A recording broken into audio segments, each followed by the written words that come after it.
Hi everybody, I just wanted to drop in here because I haven't been on this channel for months and I've done videos and then I don't post them and I've put all this expectation on myself and now I'm not going actually through something. I don't feel I have something to talk about sometimes, and then I thought I would go down other routes like help you with food and stuff because I'm doing all that, and then I thought actually it's really not me.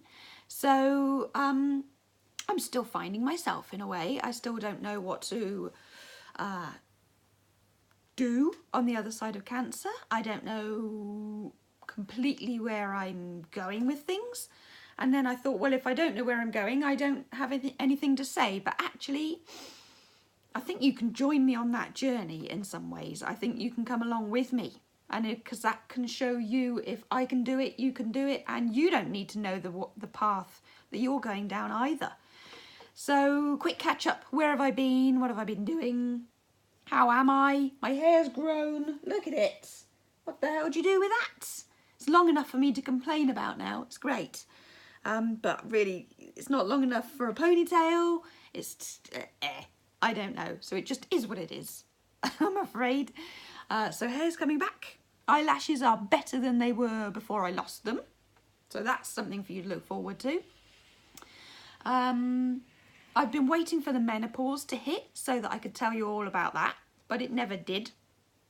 I'm on exemestane and the monthly injection, horrible injection, but it doesn't hurt, it only hurts for a little bit, then it goes, of Zoladex once a month, which is meant to actually like put me in really bad menopause, but it just hasn't happened. So my oncologist said some people react quite strongly to it, some don't. I haven't. So if you're expecting awfulness on the other side of or the treatment, if you're thinking menopause is going to be awful, might not happen.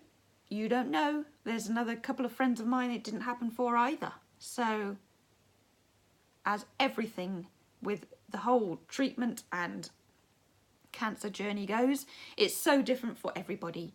So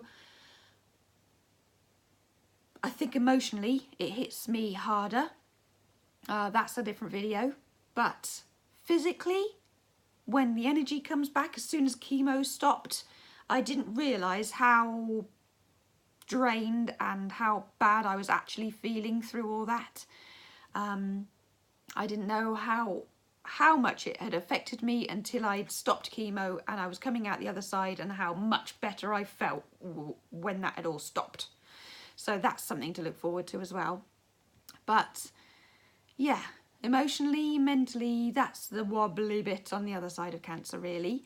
But that's a whole new story because that's quite a whole new journey as well. So I just wanted to pop in, do a short video just to say I am still around, feeling very fine.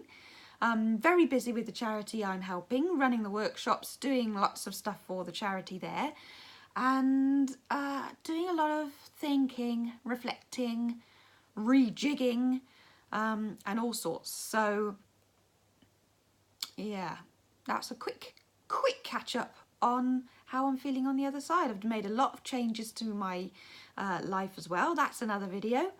I shall just keep rambling now. So if I'm in this video if I'm in loads of videos wearing the same thing, it's not me wearing the same thing for a whole week. It's because I'm just going to keep going. So yeah, I shall see you in the next one. But I just wanted to do a quick catch up.